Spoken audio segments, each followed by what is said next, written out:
Assalamualaikum warahmatullahi wabarakatuh. Waalaikumsalam warahmatullahi wabarakatuh. Alhamdulillahirrabbilalamin. Allahumma sholli wa sallim ala sayyidina Muhammad wa ala ali sayyidina Muhammad. Halo wargi Gobang dan masyarakat Indonesia sekalian. Bagaimana kabarnya hari ini? Alhamdulillah. Apakah puasanya lancar? Lancar. Mudah-mudahan kita semua selalu istiqomah dalam menjalani amaliyah di bulan Ramadan. Nah, di episode kali ini kita akan membahas seputar Ramadan. Yang akan kita bahas adalah fase-fase yang ada di bulan Ramadan.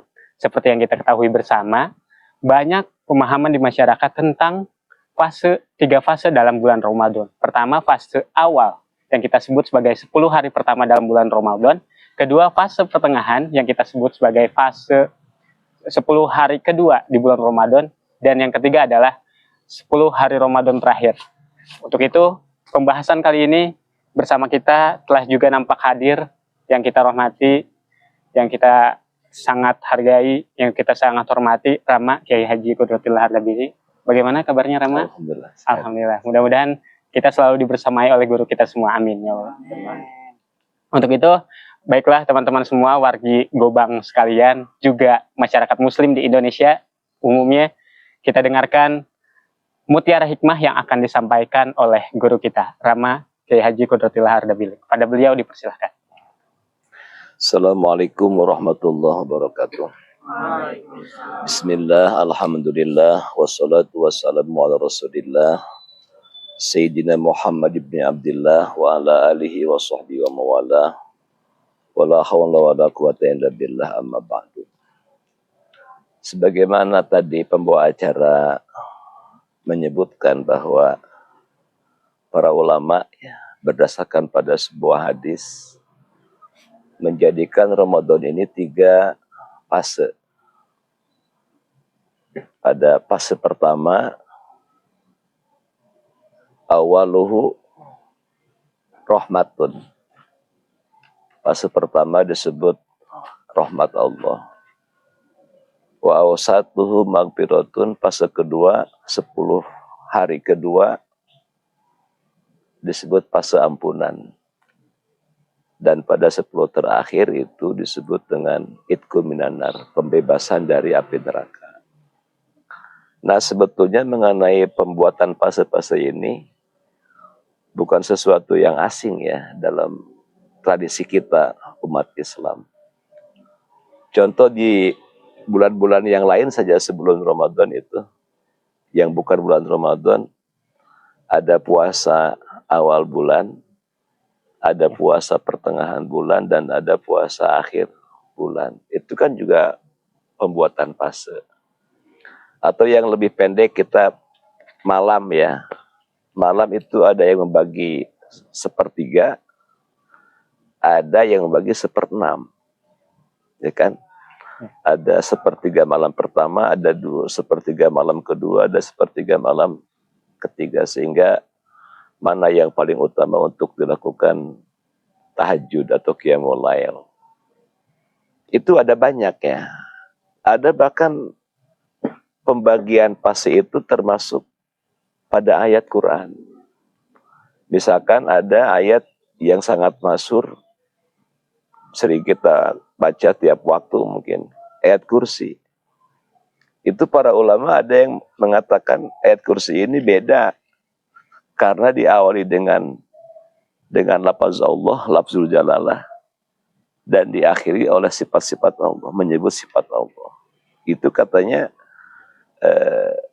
beda, sehingga ayat ini beda dibanding dengan ayat yang disebut Sayyidul Ayat, tuannya ayat-ayat Al-Quran. Nah, kembali kepada bahasan kita bahwa menjadi penting pembagian fase tadi. Kenapa penting? Karena kita ini manusia bosan.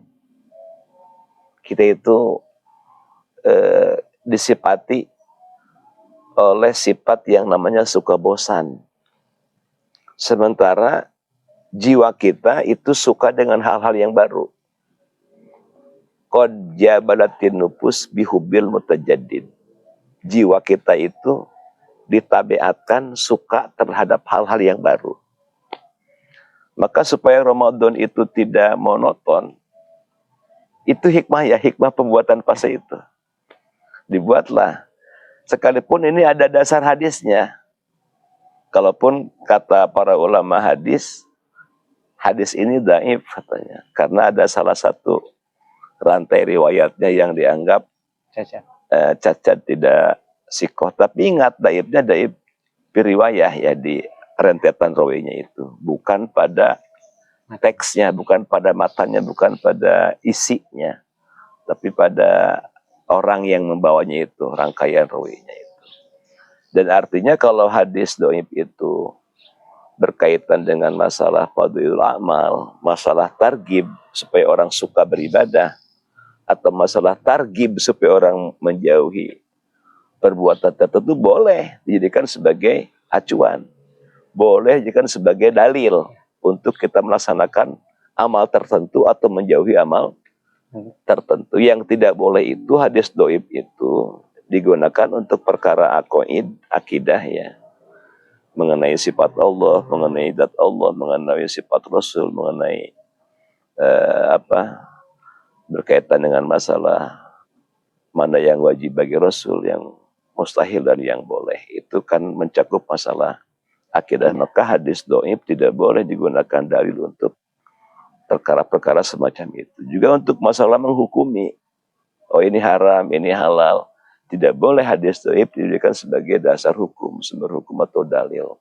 Tapi untuk hal tadi, seperti mendorong orang beramal, mendorong orang menjauhi amal yang dianggap buruk, menggunakan hadis dhaif, maka kata para ulama itu tidak masalah, boleh-boleh saja. Ternyata masalah pembagian fase Ramadan dibagi 3 itu, satu itu sangat substantif ya, berkaitan dengan bahwa jiwa kita suka dengan hal yang baru. Jiwa kita itu bosan dengan hal-hal yang itu-itu saja. Maka dibuatlah fase pertama ampunan. Oh ini 10 pertama saya menuju rahmat ya. Fase pertama rahmat Allah. Segera menuju menjemput rahmat Allah. Oh berubah lagi fase kedua untuk mendapatkan ampunan. Itu ada. Kalau mau berpikir sedikit itu ada makna yang sangat mendalam itu ya. Oh ternyata di 10 kedua ini ada banyak ampunan. Kita semua bergegaskan. Dan puncaknya nanti pada fase ketiga adalah idkhul minan nar. Jadi artinya bisa kita pahami bahwa fase-fase itu diadakan bukan saja pada Ramadan, tapi pada selain Ramadan, bahkan pada ibadah-ibadah yang lain. Semata-mata setiap penggal kegiatan kita itu, setiap pergerakan waktu kita itu, ada rahasia-rahasia yang Allah sembunyikan. Sehingga karena Allah sembunyikan, penting untuk kita menjemput rahasia itu. Gitu. Itu ya sementara ya gitu. Baik Rama, sebelum ke jamaah, mungkin kita akan bahas lebih dalam lagi mengenai fase-fase di Ramadan ini. Yang kaitannya dengan relevansi yang terjadi di masyarakat, Rama. Seperti yang kita tahu, mungkin saya pribadi juga, Rama, mengalami momen di mana 10 hari pertama kita semangat banget karena awal Ramadan. Tapi ketemu 10 hari kedua, walaupun kita tahu bahwa itu adalah fase maghfirah, kita mulai lesu nih. Kayak ibadah-ibadah yang awalnya kita lakukan secara semangat malah berkurang gitu, di rohnya. Dan di fase ketiga justru kita malah fokusnya berpindah gitu, fokusnya berpindah Rama kepada hal-hal yang sifatnya fisik seperti beli baju apa ya, terus kita mudik naik apa ya, itu Rama. Kiranya apa sih sebenarnya yang hilang sehingga fokus kita tuh malah melenceng dari yang seharusnya kita lakukan agar Ramadan kali ini itu bisa optimal gitu Rama. Ya baik, itu segitu sudah dikasih ya, bahwa 10 pertama adalah rahmat, 10 kedua adalah ampunan, 10 ketiga adalah idkhul minan nar. Tapi pada realitasnya kita itu justru sebaliknya kan itu. Kalau kita baca hadis itu ya, baca hadis. Nabi itu di 10 terakhir itu nggak tidur itu. Banyak tidur di 10 terakhir itu. Bahkan Nabi membangunkan keluarganya, anak istrinya untuk i'tikaf itu ya, untuk i'tikaf. Karena di 10 terakhir itu ada peristiwa besar, peristiwa agung yang namanya Lailatul Qadar. Kata para ulama ya, sekalipun memang Lailatul Qadar itu bisa saja terjadi pada permulaan Ramadan, pada pertengahan Ramadan, tapi observasi pengalaman spiritual yang dialami oleh para ulama dan mereka bukukan, mereka catatkan, kebanyakan itu terjadi pada 10 terakhir dan pada malam-malam ganjil, malam 21, 23 dan seterusnya. Nah, adapun tadi pertanyaan tadi kenapa? Itu kan anomali ya, anomali. Yang anomali siapa? Bukan itunya, tapi diri kitanya itu. Karena mungkin istidadnya persiapan menghadapi Ramadan yang tidak sempurna. Kan kalau orang-orang itu istidad persiapan menghadapi Ramadan sejak Sya'ban kan. Sejak Rajab ya, Rajab, Sya'ban, baru Ramadan. Maka Rajab momentum untuk tathirul nafsi, membersihkan jiwa. Lalu nanti masuk Sya'ban itu tathirul qalbi kan, membersihkan hati. Nanti masuk Ramadan tathirul ruh, levelnya sudah sangat tinggi. Mungkin karena kalau orang-orang kita itu istidadnya yang tidak sempurna, prepare-nya ya, persiapannya yang tidak baik, pada akhirnya 10 pertama sudah melehoy. 10 jangankan untuk bergadang sepanjang malam, nanti pada malam 10 terakhir itu untuk saat ini saja sudah mulai. Mungkin ya itu harus diakui oleh kebanyakan kita masyarakat Islam di Indonesia, di Nusantara khususnya, bahwa puasa itu seolah tradisi ya. Tradisi tidak masuk kepada substansi mana apa itu puasa sebetulnya. Kembali kepada materi yang kemarin bahwa semua harus kita lihat dengan perspektif ilmu ya. Harus dengan ilmunya. Puasa kita harus pakai ilmu. Supaya tadi, agar ibadahnya bukan sekedar ritual saja, tapi punya kualitas yang betul-betul bermakna gitu. Terima kasih Rama. Artinya dari penjabaran Rama tadi tentang hikmah, salah satu hikmah dengan ulama membawa pendapat bahwa Ramadan dibagi 3 fase, itu paling tidak untuk menjadi acuan atau motivasi kepada umat muslim. Nah, kalau dikaitkan dengan materi episode sebelumnya, motivasi ini bisa saja terjadi berarti hanya kepada orang-orang yang secara keilmuan mumpuni. Betul. Itu bagaimana? Ya betul. Jadi makanya kan saya selalu ngajak, mari ngaji, mari kita itu ngelmu gitu ya. Sebab tidak mungkin kita mengerti sesuatu gitu, baik itu perintah maupun larangan ya dalam syariat ini. Apalagi ngerti sampai kepada maqasidus syar'i, tujuan perundang-undangan, tujuan syariat, jika kita tidak berpengetahuan, tidak berilmu. Termasuk tadi masalah puasa. Orang berpuasa karena tidak dibekali oleh ilmu, ya puasanya ya rutinitas tahunan saja. Sehingga untuk la'alakum tatakunnya berat ketika. Maka kan banyak hadis itu yang berbicara bahwa puasa itu ada surahnya, ada rupanya, ada ruhnya. Ya surahnya bentuk puasa, tidak makan, tidak minum, tidak campur dengan pasangan, itu bentuk puasa surahnya. Tapi ada ruhnya, ada spiritnya, ada jiwanya. Apa? Tarkul atham, meninggalkan dosa, tarkul ma'asi, meninggalkan maksiat, tarkul mukhalafat, meninggalkan perkara-perkara yang bertentangan dengan perintah atau larangan Allah, itu ruhnya. Jadi kalau puasa sekedar tidak makan, tidak minum, tapi tidak meninggalkan atau tidak mengisi ruhnya dengan cara meninggalkan maksiat, meninggalkan dosa, maka dia hanya sebagaimana hadis Nabi, kamin soimin laisalahu min siyamihi ilal ju'. Berapa banyak orang yang puasa yang tidak ada nilai apa-apa dari puasanya itu kecuali hanya haus dan lapar saja. Kenapa? Karena tadi puasanya hanya rupa saja, hanya surah saja, tidak sampai kepada puasa ruhnya itu, substansi puasanya. Allah. Terima kasih Rama. Untuk itu kepada para jamaah, jika ada yang ingin ditanyakan seputar pembahasan kita hari ini, silahkan.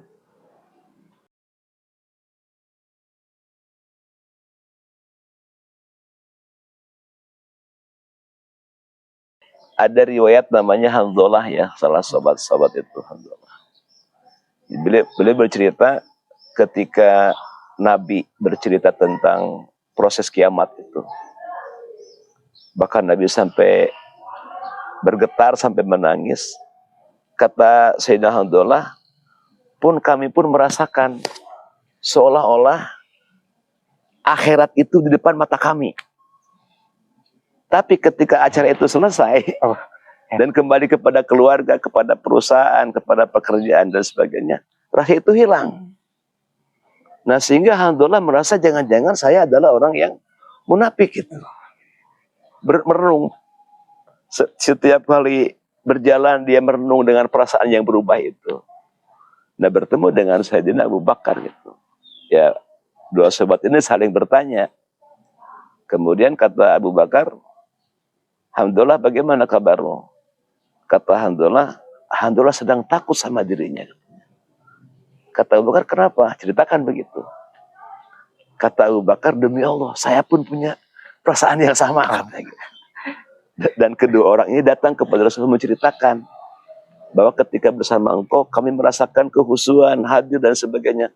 Tapi ketika kami kembali kepada rumah-rumah kami, kepada istri dan anak-anak kami, kepada tempat kerja dan usaha kami, rasa itu hilang. Kami takut termasuk orang-orang yang munafik dengan keadaan itu. Nah, ini mesti masuk nih kita klunya ya itu. Maka kata Rasulullah, jawabannya begini. Andai kalian bisa terus merawat, menjaga seperti saat kalian bersamaku, pastilah malaikat akan menyalami kalian semua di perjalanan dan di rumah dan di tempat kerja kalian. Tetapi yang terpenting adalah jaga waktu. Jadi itu tidak penting pada akhirnya, bukan tujuan. Tapi yang terpenting adalah jagalah waktu. Rawatlah waktu. Waktu apa? Ya, waktu ibadah itu. Masalah nanti mood itu muncul adalah pemberian Allah Subhanahu wa Ta'ala. Kadang Allah memberi sama kita, kadang tidak memberi. Tapi yang terpenting adalah menjaga waktu itu. Jangan sampai ada waktu yang kosong atau lolos daripada berbuat ibadah dan amal baik itu. Di situ itu. Insya Allah.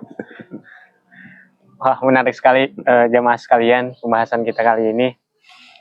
Karena memang ini sepertinya terjadi kepada kita semua, teman-teman. Ya, saya pribadi di samping Rama mungkin hari ini kayak merasakan betul bagaimana kita ingin mendekat kepada Allah gitu. Tapi setelah pulang ya pasti lupa lagi. Tapi tadi telah disampaikan juga, Rasulullah telah menyampaikan bahwa itu tidak menjadi tujuan. Itu adalah pemberian dari Allah nantinya. Tapi yang harus kita jaga adalah keistiqomahan dalam kebaikan itu. Keingatan dalam ketika bermajelis dengan Rasulullah, juga kita harus mengingat tentang waktu-waktu ibadah. Alhamdulillah, wargi Gobang sekalian, juga masyarakat Indonesia umumnya, telah sampai kita pada akhir sesi episode 2. Mudah-mudahan apa yang disampaikan oleh Rama, guru kita, bisa kita aplikasikan, bisa kita maknai, dan juga bisa menjadi manfaat untuk kita semua. Dan mudah-mudahan ini terus berlanjut. Tanya Rama. Tanya dong. Terima kasih. Wassalamualaikum warahmatullahi wabarakatuh. Waalaikumsalam.